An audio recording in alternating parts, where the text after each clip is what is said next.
Hey everyone, welcome back. Another LFM setup for you, this time week 8 for LFM Sprint of Season 9. We're at Indianapolis, a very boring track to hot lap, but a crazy fun track to race. So I'm very much looking forward to this week. My setup last week that I posted for Mazzano week 7 netted me a couple of podiums and even a win out of that, so I was super excited. If you happen to run my Mazzano set, let me know in the comments below how it worked out for you. I'm curious to see. I'm trying to build these sets first and foremost for me, my equipment, my driving style, but also I am not fast enough to drive any of the esports setups that get posted, whether it's by Hymo, if it's one of their setups, or anything that you might find off of SetSpace or whatever. None of those sets work for me because I'm still getting used to ACC, and so I'm slow. That's it. That's all I'm going to say. The setup I'm going to show you guys here is a race set. Again, same as last week. I'm not going to post a quali set because the only difference I make between my race and my quali sets is I drop the fuel from 47 liters down to anywhere from 18 to 20, depending on what my fuel per lap is. Just enough fuel to get me roughly 10 minutes of run time for a solid qualifying session. Let's go ahead and let's jump right into the setup for this week. I played a lot with this. Indianapolis is very bumpy, and for me, even when the track state is at optimum and the temps are low, I still struggled with rear grip. So the combination of electronics, spring rates, and dampers that I came up with seemed to give me the best balance of allowing the car to still rotate through the corner, yet maintain grip on corner exit. There was a lot that I had to play around with here to really get this car to work the way that I wanted to. And for the first time, I'm actually having to run max rear wing on a setup in the Porsche. And so I couldn't get it just to go a little bit faster down the straightaway. Tire pressures that you see here in the video were set at 31C track temps.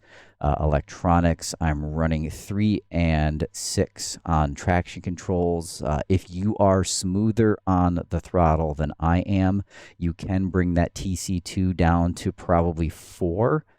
You might even be able to go as low as 3 and 3. I found that when my foot was very smooth, I could run 3 and 3, but most of the time I couldn't do it. So 3 and 6 kind of helped me out when I wanted to just hammer that throttle all the way down to the floor. Fuel, nothing to see here. 47 liters, enough for a 25-minute LFM sprint race.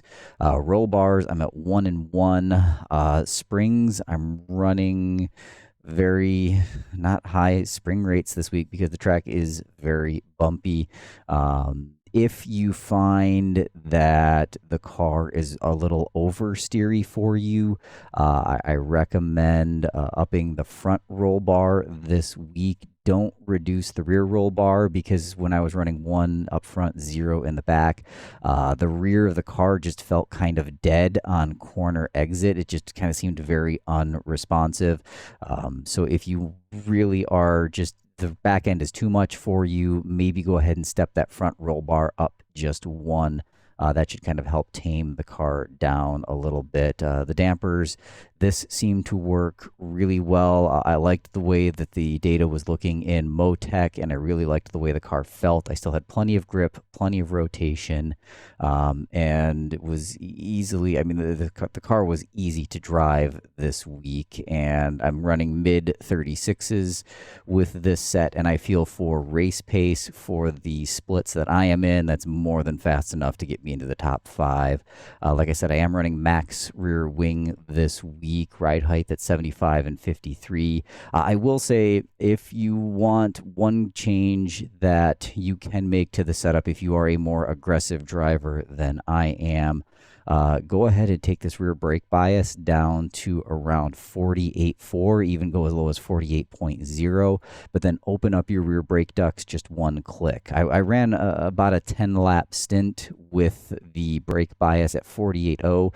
The setup is stable enough for you to run the brake bias that far back, but it cooked the rear brakes and the rear tires, and then I really struggled for grip on corner exit. The car was sliding around a lot. So that should really help if you just open up that brake duct one click. So that's it. That's my set for LFM Season 9, Week 8 at Indianapolis. Again, post in the comments if you're running this setup, if you like it. Maybe just give this video a like too. Help more people find these free setups, because I'm really hoping in the evenings from 9 to midnight Eastern Standard Time, we get some more North American racers here into LFM, because these single split evenings are kind of lonely. So until next time, remember, be cool to each other out there, and I will see you in the next video.